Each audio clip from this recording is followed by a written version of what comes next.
SeaWorld San Diego? Get ready to dance, party, and parade at Mardi Gras. Taste flavors from around the world at our Seven Seas Food Festival. Celebrate Latin music and culture at Viva La Musica. Enjoy live performances from your favorite artists during Summer Spectacular. Trick or treat with the family at Spooktacular and face your greatest fears with Hollow Scream.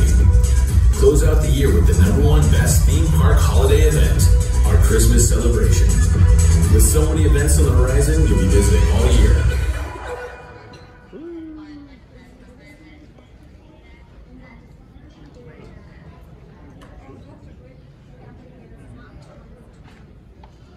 Hey everyone. Thank you so much for being here today. For those of you that I haven't met, my name is Jim Lake. I'm the park president here. And today really is an opportunity for me to hear from you. I do want to spend about 10 or 15 minutes hopefully providing some helpful information about things that are coming up and things that we're working on. But then I'm going to turn it over to all of you to ask any questions that you want to ask, to provide any input or feedback that you want to provide. I can take, be tough on me if you need to be. It's good. It's my ultimate goal really is to make this park the best park of all theme parks in the world. We have a lot of work to do, I recognize that, but we're going to chip away at it. We're going to work hard to make it a great experience for all of you. And you're our most valued guest. And your comments will be more meaningful than anything anyone else can tell us. So I'm looking forward to hearing from you. I'm going to sit here in the hot seat.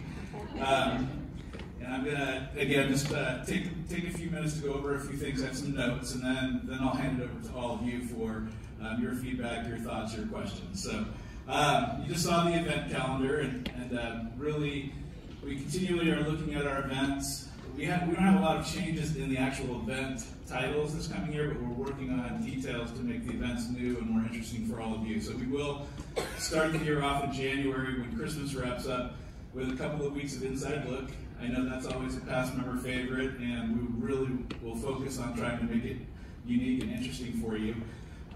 We'll then have Mardi Gras, then Seven Seas, then Viva La Musica, then we'll have our summer. We're looking at our craft beer festival and replacing it with something potentially more interesting for you, because I don't know exactly where we're going to land yet. We have a couple of options, but that will likely change a little bit. And then we'll move out of summer and into Spooktacular and Halloween, and then wrap the year up with Christmas. So those are all of our marquee events. The other thing that we want to really do more of this year is exclusive events just for you all. So I don't know how many of you had a chance to come to our zoo event that we had just a little over a week ago.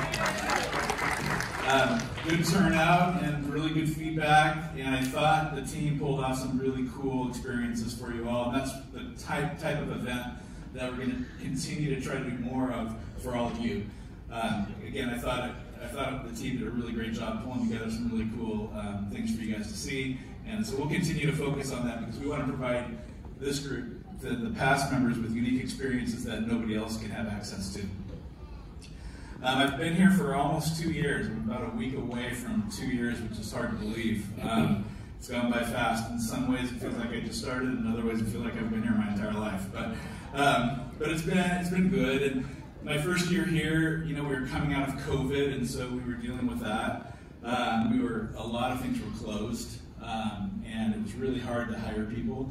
And so it was challenging coming out of that time frame. This past year, we were able to get a lot more things open. We got a show back out on the Bayside Amphitheater, and really focusing on trying to get everything open again.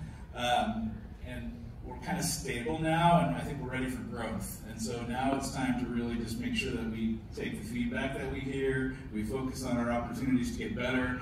I think there's a lot of opportunities with training with our ambassadors.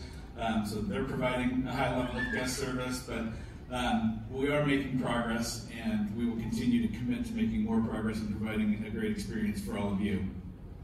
The other thing that I really love that I just wanted to mention to this group, I've had an opportunity over the last 2 years to get to know many of you personally, and I really appreciate that. Just naturally, I'm a people person, and I love this industry, and I love to hear your stories. I love to have those friendships, and I even have the opportunity, when someone's going through a rough time, to pray for them. Like, something as simple as that, because I know a lot of people are going through a lot of struggles, and just the opportunity for me to be able to think about you, and I'm here to help and listen anytime that I can. So I did want to point that out. And it is the hot seat up here. So we have a lot of work moving forward, and I do want to hear from you today, but again, just a few more things that we're going to cover. It's hard to believe that the holidays are here. Like, where did summer go, and where did the fall really is almost passing through, and the holidays are here. And so we're going to play a quick Christmas video and talk a little bit about a special night that we have coming up for all of you.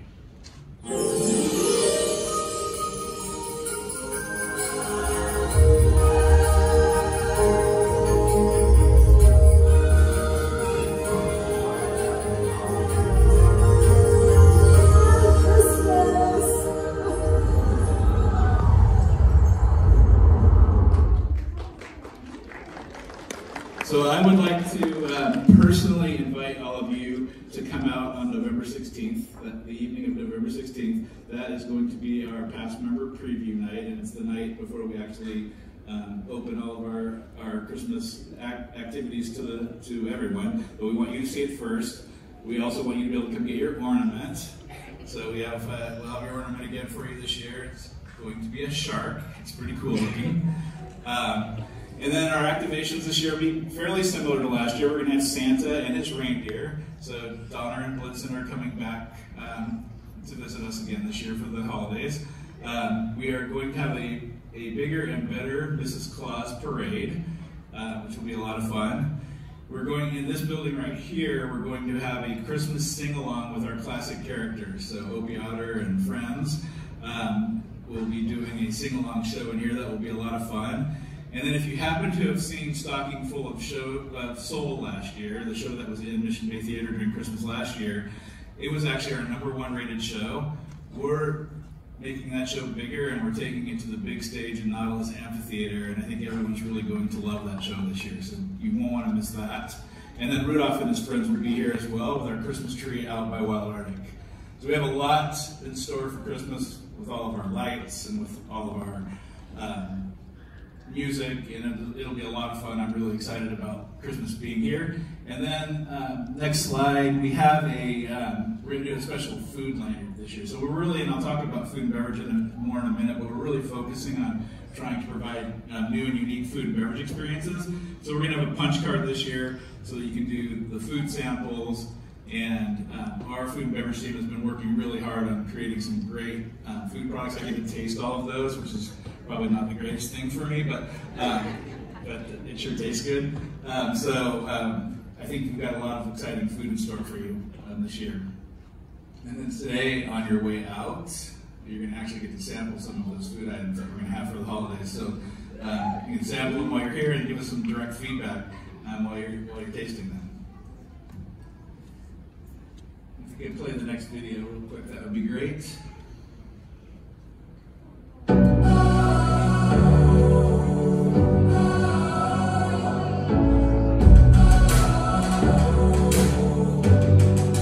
Heard you need some help.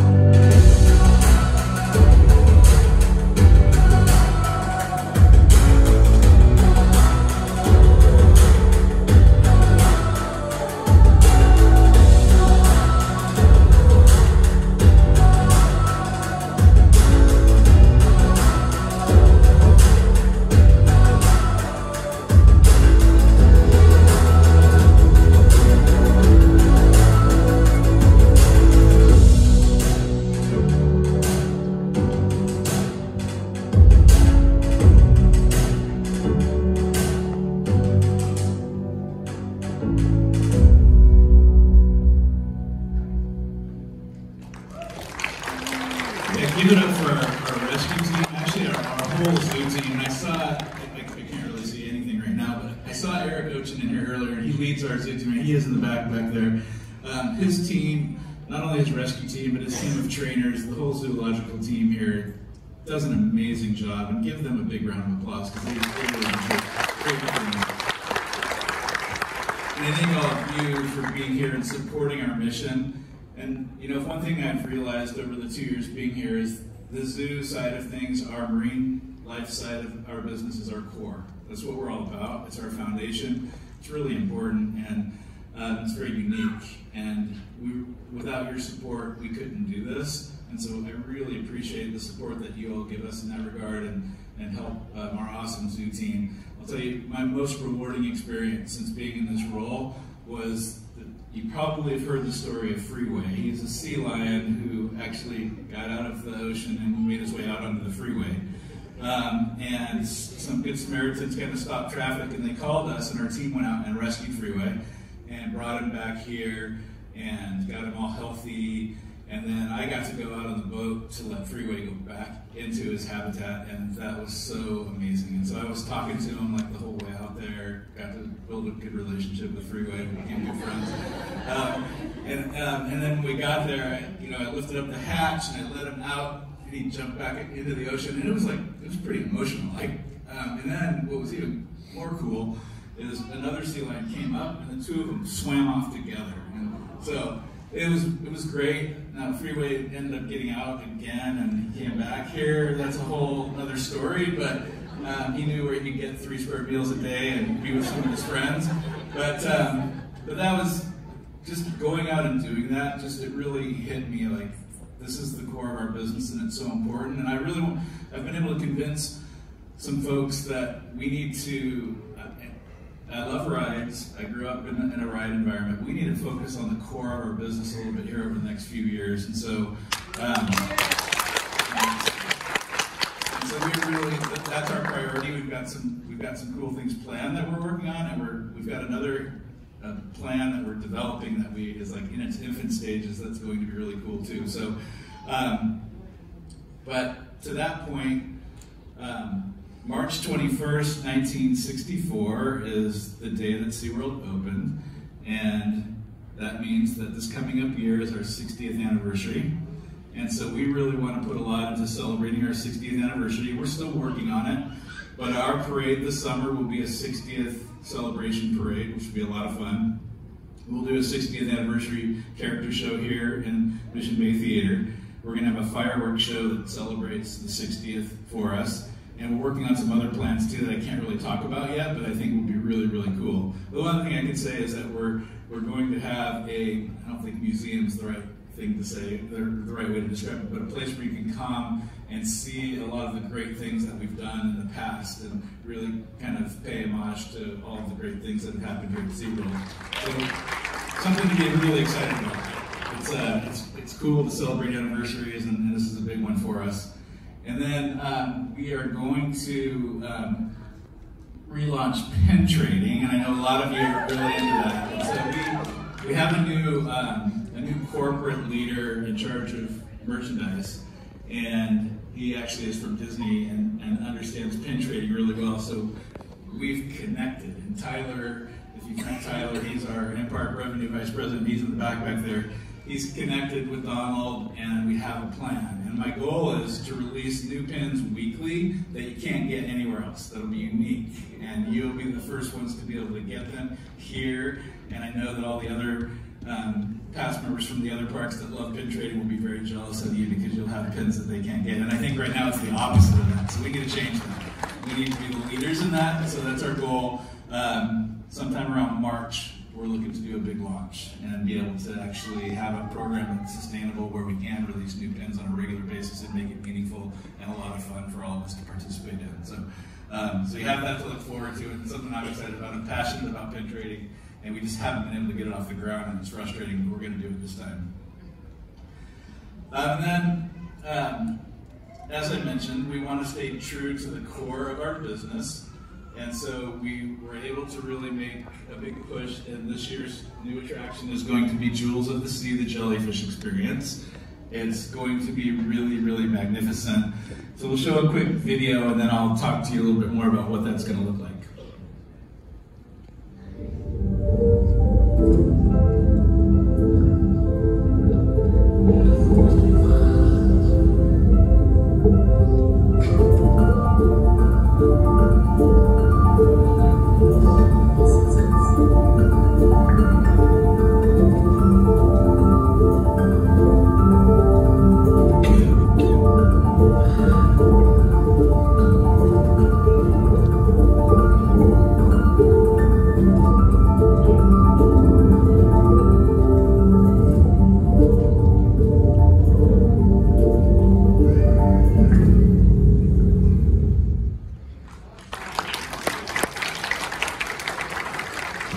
the cool thing about jellyfish is they're just mysterious, unique creatures, and we can do a lot of really fun things with them, with lighting. This building that we're doing is going to be really cool. It's going to be really mysterious. It's going to be really artful. It's going to be a lot of fun.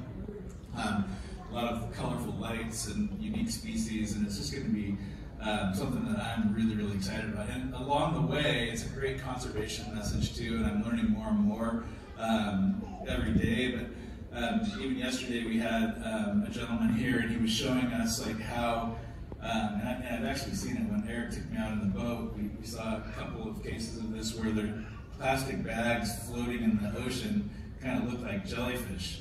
And I don't know if you know that turtles eat jellyfish, and they can mistake a plastic bag floating in the ocean for a jellyfish and eat that plastic bag, which is obviously not good for them. So there's a great conservation message here. There's a really fun attraction here. It's a great sleepover space for us, for the kids that come and do sleepovers. They're going to love that facility. We're specifically designing in special event places so we can do really cool events there as well. So we're really excited about this jellyfish exhibit. And it's been a long time. It's actually really been since 2011 when we did the turtle exhibit here, since we've had a marine exhibit put in. And so that's way too long. And we need to do this right for our whole company, because if we can do it right, then everybody else in the company will have the opportunity to do more of these types of attractions as well. And like I mentioned, the 2 years following this year, we plan on doing more of this type of thing, more exhibit type things. So we need this year to be really successful, but I'm confident that it will, because all of the, you can see from the pictures here, and all of the design and everything that I've seen from it will be really cool. But you'll walk in, there's essentially 3 big rooms that you'll go into, and each room gets a little bit more and more magnificent as you go through the experience. And so it will be a really, really breathtaking and fun experience for everyone to see. So we're looking forward to that. And then, like I said, and then that's just the start of it. We're working on a couple of things that I can't talk about, but they'll be good. And then the last thing I wanted to kind of talk about, well, 2 things before I hand it over to all of you. Food and beverage. You know, every Wednesday I get our guest satisfaction scores. Every Wednesday I read all of the comments from all of our guests that write about the experience that they've had here. And there's a variety, obviously, of things that they write about. And our scores are, I guess, they're certainly not to my standard. They're all right. They're better than they were the last couple of years, but we have a long way to go. And food and beverage is one of those areas that we've really been concentrating on, because we do get a lot of comments about the quality of our food. And so that's something that I want to, you know, even after today, I want to hear from you all about how we're doing, because we are uber focused on our food and beverage. You know, hamburger kind of is a hamburger. We've just recently got a new hamburger patty that we really like. So we think the hamburger is going to be in a good place. We changed French fries a while ago, if y'all happen to notice that, and I really like the French fries a lot better now than they were before, and they hold temperature a lot better too, and so they're better. And so we've been focusing on trying to get the basic menu right. It's like I call those items like theme park food, and then we're layering in new items. We brought salmon back to Shipwreck. We brought ribs back to Shipwreck. We added orange chicken over at Explorers Cafe, and we're working on other signature items that, if you really want to kind of have an upscale meal, that food offering is there as well. So we're really focused on that. We're working with the team. You know, I mentioned earlier that over the past, you know, if you would have asked me a year ago, staffing was really, really hard. It was hard to get people to come to work and to take a job even. And now applicant flow is pretty strong, and so we're able to be selective and hire in some pretty good ambassadors to work here. And now we have to train them so they provide the right level of service. They know how to effectively prepare the food, because that was, you know, being transparent, one of my frustrations was the training here wasn't anything like what I was used to when I was working at Disney previously. So it was pretty much, you got hired and we said, go get them. Go in the kitchen and start making that food. And so we're getting a lot better, and Tyler's leading that team, and he's doing a really good job with it. And I did want to just call that out as like something that we're aware of. And I know that we charge a lot for our food, so the food better be good if we're going to charge those kind of prices. I don't set the prices, by the way, but I do know that we charge a lot. So, and then the last thing, I know you've probably all seen it. In fact, the cast members that came to the zoo night were the first ones to get the news before we even broke it to the press or anyone else that we have that baby emperor chicken, and she is so cute. She will be, her name will be announced next week. We had almost 30,000 people vote on her name, and so we're really excited to announce her name next week. And then we're going to provide some experiences here coming up too for guests to be able to go behind the scenes and see our baby emperor chick. So really cool to have her on board, and I just wanted to show that video again one more time for those of you that maybe didn't get a chance to see it. And then after the video, I'm going to hand the mics over to you, Paul. Here we go. Here at SeaWorld San Diego, we're one of the only facilities in the world that houses emperor penguins, and we're pleased to announce the hatching of the first chick here in over 10 years.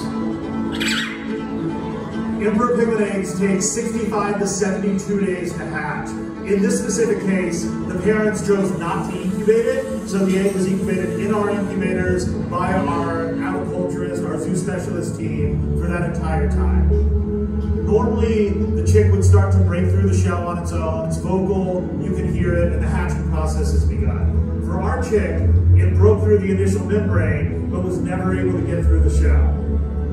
After several days of no progress from this chick, we decided we needed to go in and start helping. We were able to successfully hatch the chick, and we have one of our first emperor penguin babies in over a decade. For the zoo specialists that work here, we've seen a lot of penguin babies over the years, but an emperor penguin chick is always one of the most exciting things that we get to do. They're so rare outside of the Antarctic. We're the only facility in North America that cares for them. We've been here 24 hours a day for the last month, but this is the most exciting thing we'll do all year, potentially all decade.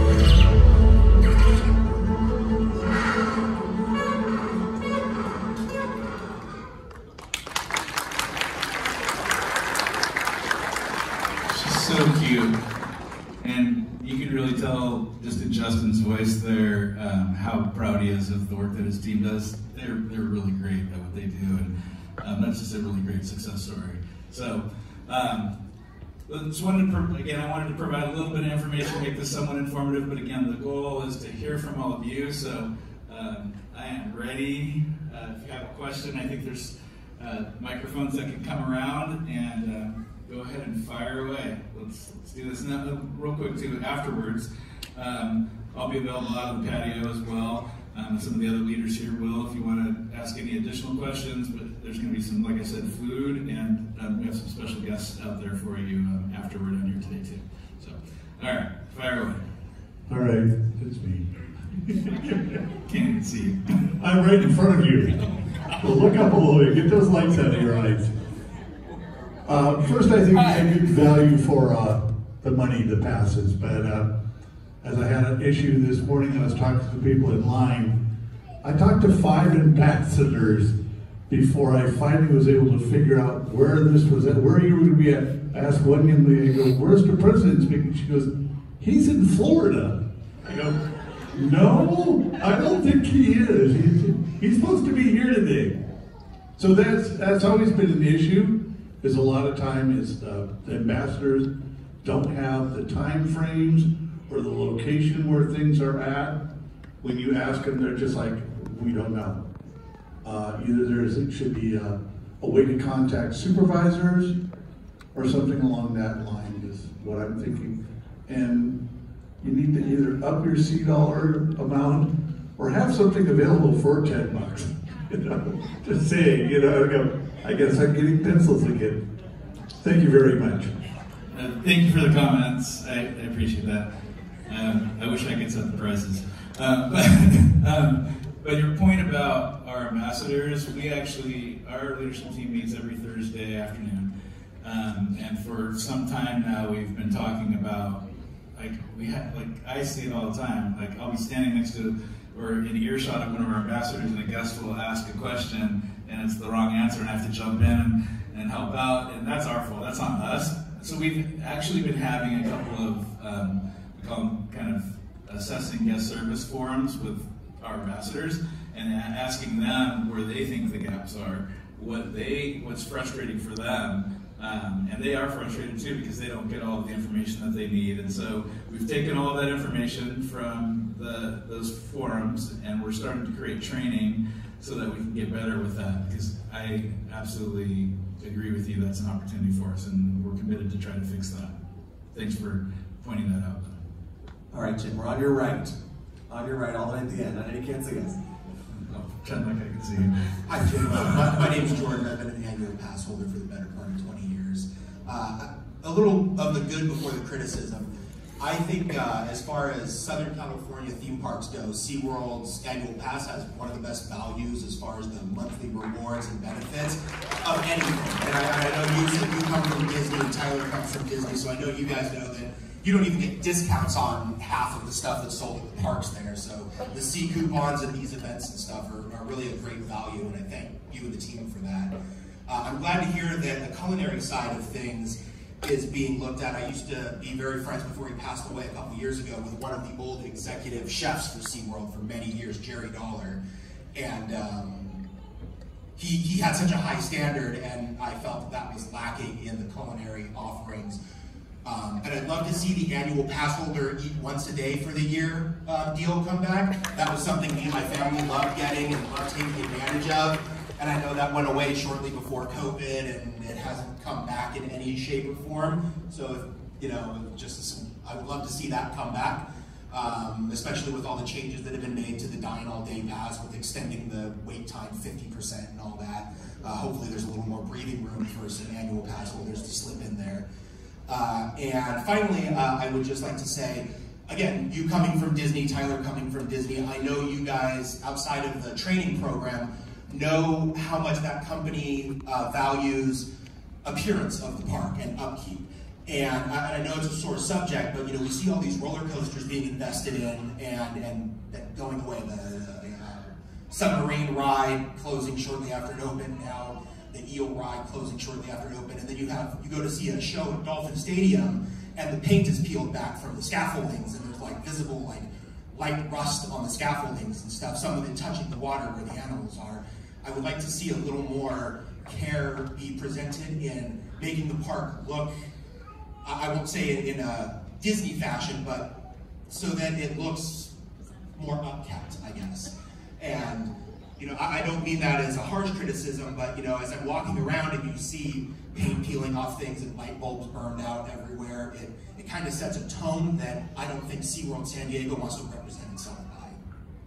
Thank you. Yeah, no, I don't think that is a harsh criticism. That's a very fair criticism. I actually just completed an 18-page deck of our upper leadership asked me, like, what are the things you need to fix if you want to make this park look presentable, more modern, and have a good, clean look to it. And I just put it together, 18-page deck of the top priorities that I would have that I think would really move the needle. So I'm hoping that I can get some funding as a result of that proposal, since they're asking for me to put that together, because we're trying to get money to do that. That I think will really, really help with a lot of the things that you're talking about, because we need that really bad. I agree with you 100%. And I didn't know about the pass number eat free thing, so I will look into that and see what the details were and how we can, what we might be able to do. It was purchased, Jim. It was purchased. You could buy a pass number, you added it to your pass. Got it, okay. Every time you came, you got one. Oh, cool, okay. I'll look into it. That sounds good. Hi. And back. Over here. Back right. Back right. I don't want this to come out harsh, but I know when we bought our passes, the Platinums, this last year, we were told, yeah, all the benefits come that was the previous year, which was the 40% off and things like that. And then once we went to use it, it turns out it's only 25%. So we were told wrong by the cast members when we bought them. And then we had the animal encounter that was on the pass, and they just mysteriously took that away, so you couldn't use it. So it made the value of the pass really go down. So that's my thought. No, thanks for sharing that. And by the way, I do have somebody taking notes because we're going to submit the notes from the feedback that we hear here today to our leadership, and we'll do it. We will impact everything we can here on site, and things that we need help for. We're going to say, look, this is what our past members are telling us.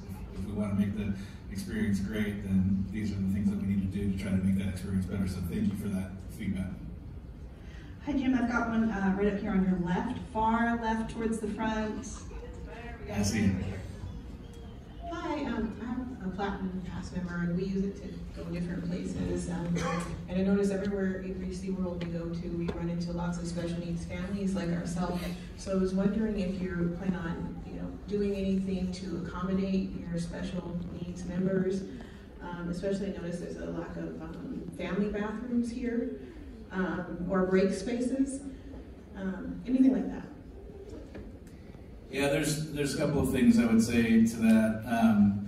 I think part of it goes back to the training that I was talking about earlier, but also with our park in Chula Vista, Sesame Place, I think we've had some good learnings too of things that we can do to make the experience better. So we're trying to take some of those learnings to incorporate them here, and also through training, try to make sure that everybody understands how we can accommodate our guests that need our help to make that experience better too. But thank you for that feedback. We're back to right middle. So I sort of want to piggyback that thought that she had. So my son has special needs, and we do go every month to get one of the special needs passes. But it seems like we have to wait in line at the guest services for a while before we're able to get that pass.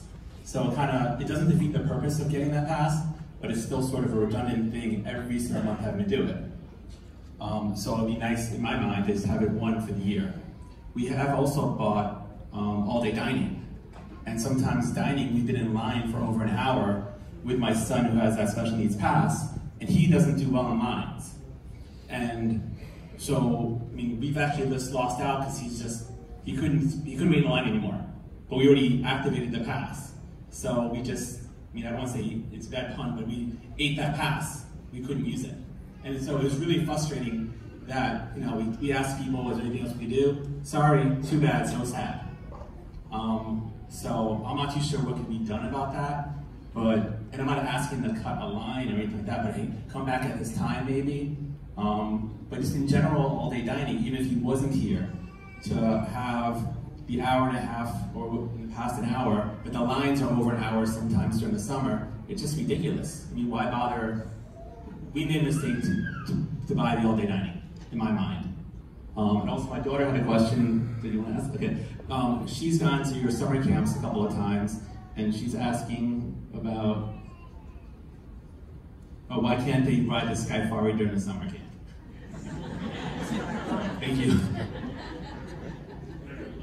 Thanks for the feedback. I know that those passes can be frustrating, and we've got to try to figure that out. I've not seen anyone do it great. Like even when we did it at Disney, we didn't do it great, and we need to do that. That's something we do need to do great. So we'll continue to focus on that. That feedback's helpful.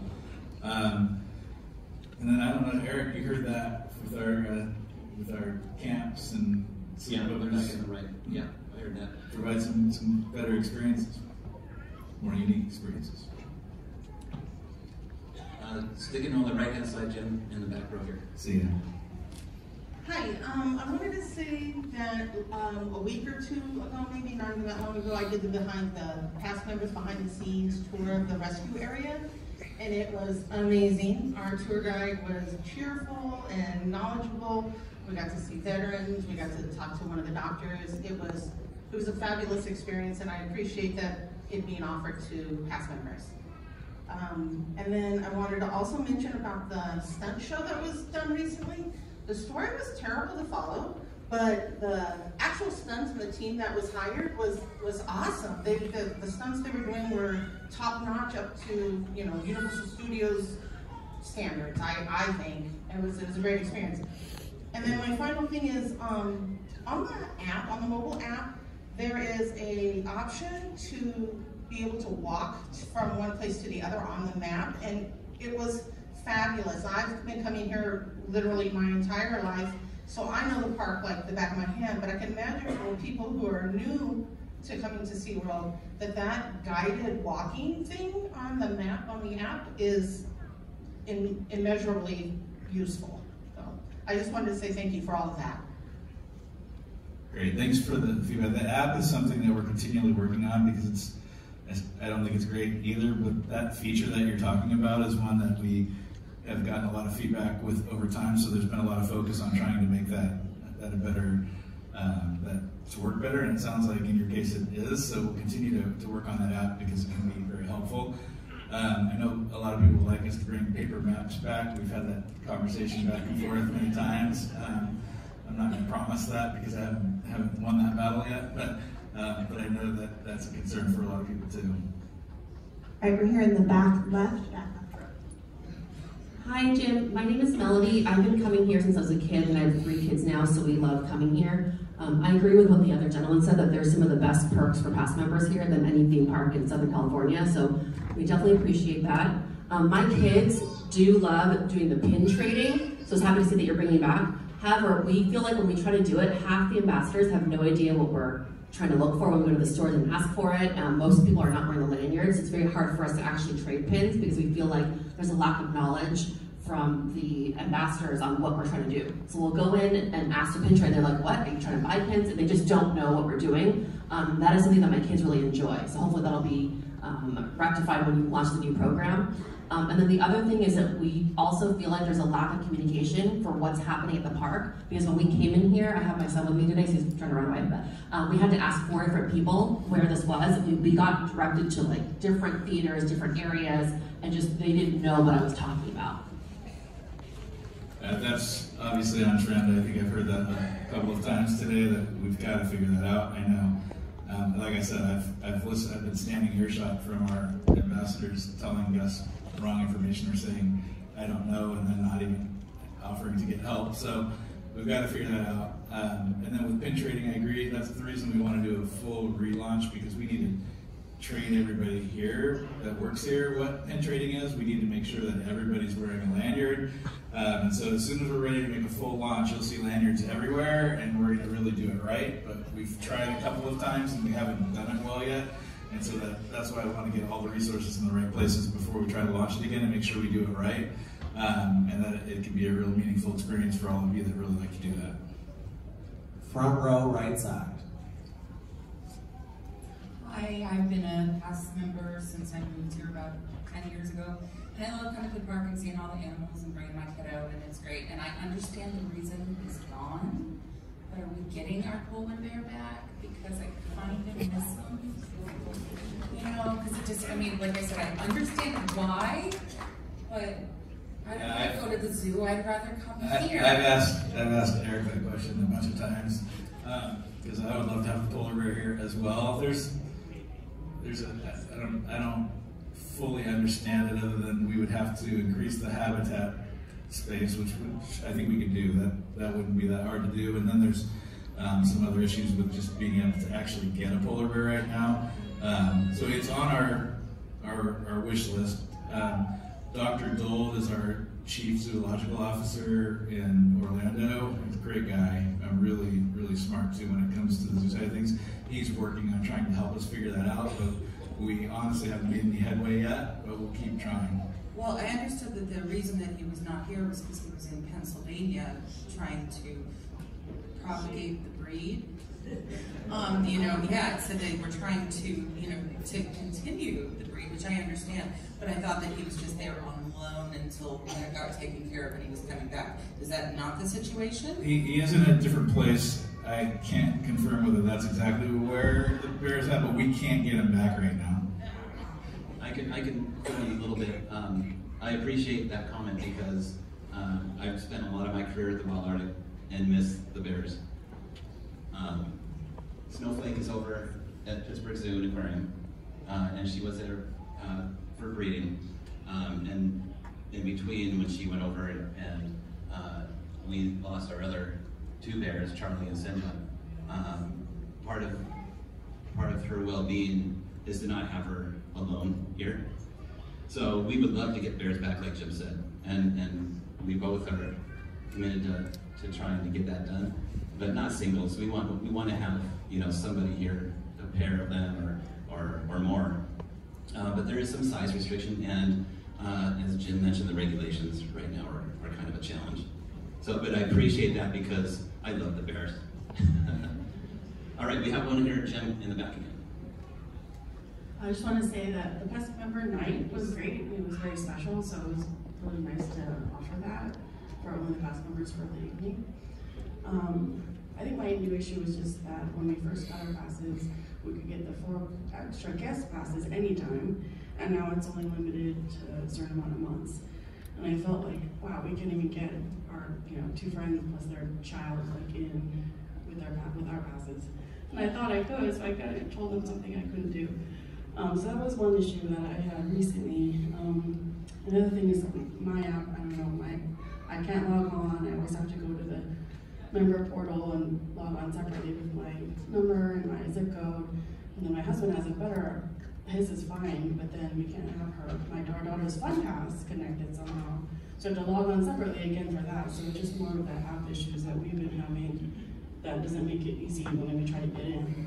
And I think there was also just like different vendors of different rules. I feel like on the discounts, like if we had a coupon and one had discounts and we could use the coupon and one we couldn't use the discount and we could use the coupon, so it was just a little bit different for that too. Yeah, we'll take notes for that. A lot of our ticketing and the things that we offer and the processes that you have to go through to activate things, I think are somewhat antiquated. We really do need to get more modern systems and make the systems easier to access. So I'm on a bi-weekly call about our technology and about our systems, and we bring these issues forward, and they're trying to prioritize and work through some of those things. So we'll definitely take that feedback back. I've also heard the same thing you just said about the spacing of the tickets. I think that's kind of interesting as well. So, but we'll continue to take that feedback to the team as well. We have a guest here on the left. So I have a question about the tidal coaster. I'm pretty sure it's been closed for a while. I've been really wanting to ride it, but like the first time I rode it, it was super fun. I wanted to get on again, but my dad said we had to go ride other rides. But next time I came back, it was closed. So I was just wondering about that. Yeah. Unfortunately, you're never going to be able to ride it. We're actually dismantling it currently. That ride had really, really poor reliability. It was broken down really more than it operated.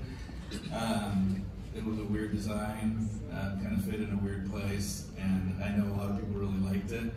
But we had to make the decision to take it out of the park. So I apologize, it's not there, and it's not going to be. But hopefully some of the other rides, like our Rescue and Emperor, and those rides will be fun for you too. But unfortunately, Tidal Twister won't be with us any longer. And so, I mentioned earlier we're working on some plans, and if you've noticed that we have a wall up over there where Tidal Twister was, and we're also taking out the old Aquaria building that used to be, and I know, because it's condemned. It wasn't mentioned. I actually, when I first got here, I was like, oh, we got these great aquariums, why aren't they open? Let's get these things open. And then we had a engineer come through and say, like, this building is not safe to even be in. So, but I mentioned we're working on something. That's one of that area between Tidal Twister and Aquaria. That's a great piece of land right there, and it's right up against our rescue area. So I think we're going to do something really cool there in the next 2 years.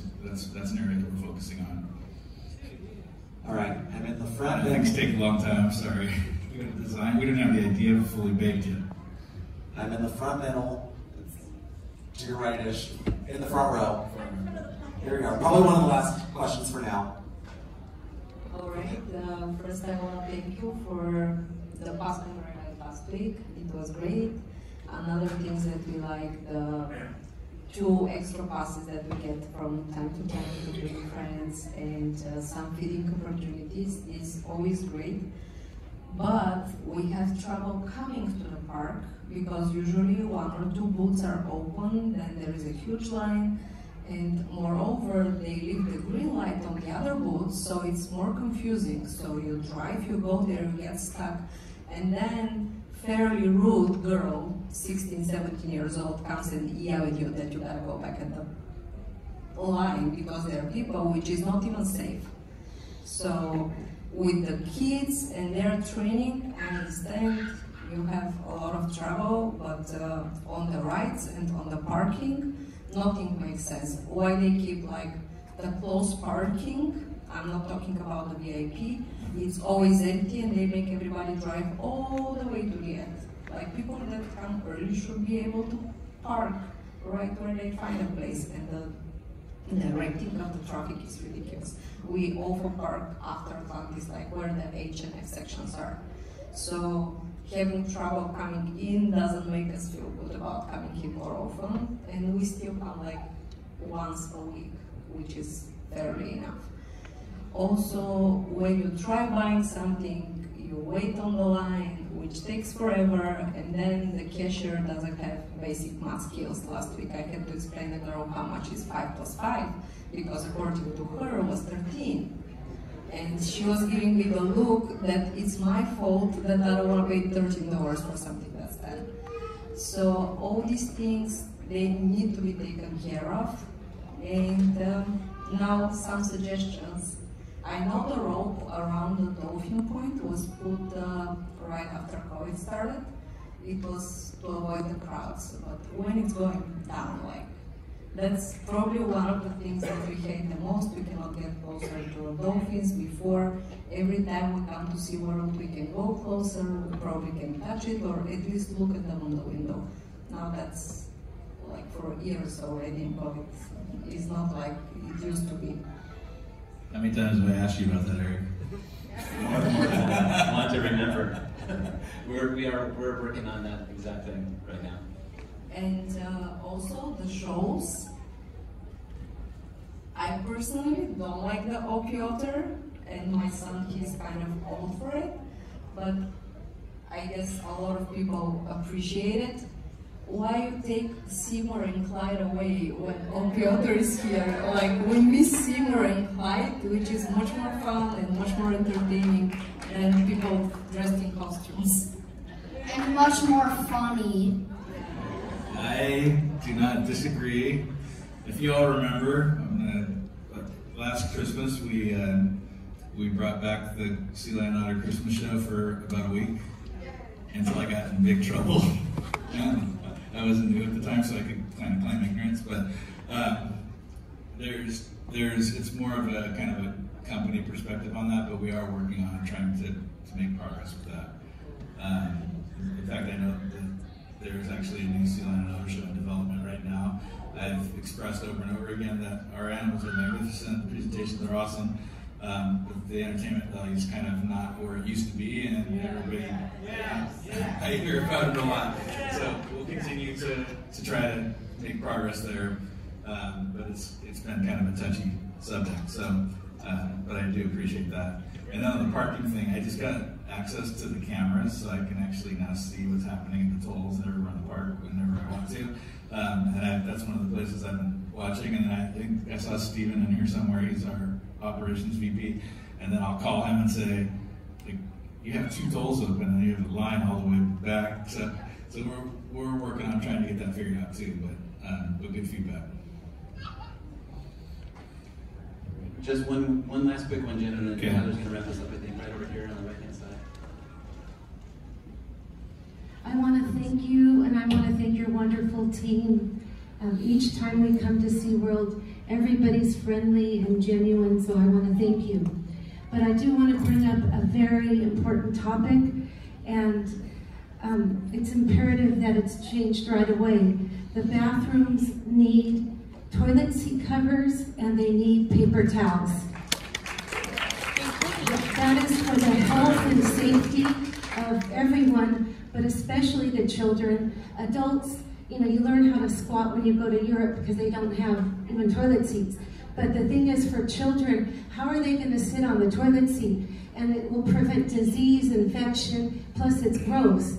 And everyone I've reported to, all your employees, 100%, they tell me to go report it to guest services.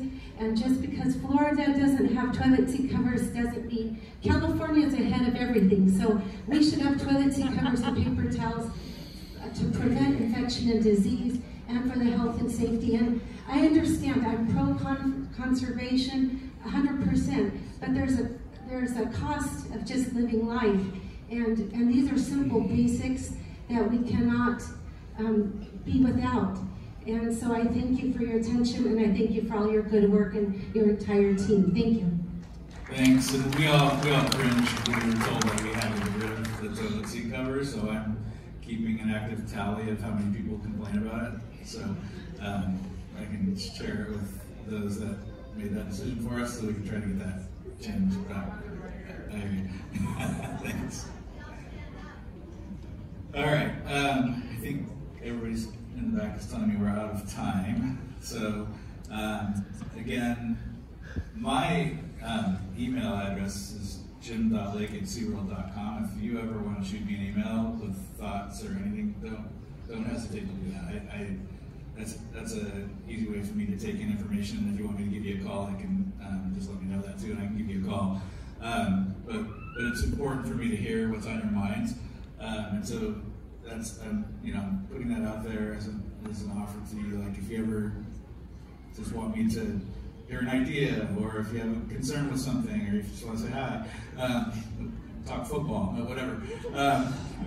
But don't hesitate to reach out to me if you have something, because I do want to hear from you. We'll try to do this more frequently too, so that we can actually hear kind of what's on everybody's mind. But I do appreciate all of you. As I mentioned at the beginning, you are our most valued guest. I really appreciate a lot of you that have had the opportunity to get to know a little bit, and look forward to getting to know others more too as we continue this journey together. But your help by giving us feedback will help us make this park the best park that it can be, and I think we've got a lot of opportunity here to make it a really, really cool place. So thank you for being here today. We'll be out on the patio. There's food out on the patio, and there's some special guests out on the patio waiting to meet you all, and so we'll see you out there in a few minutes.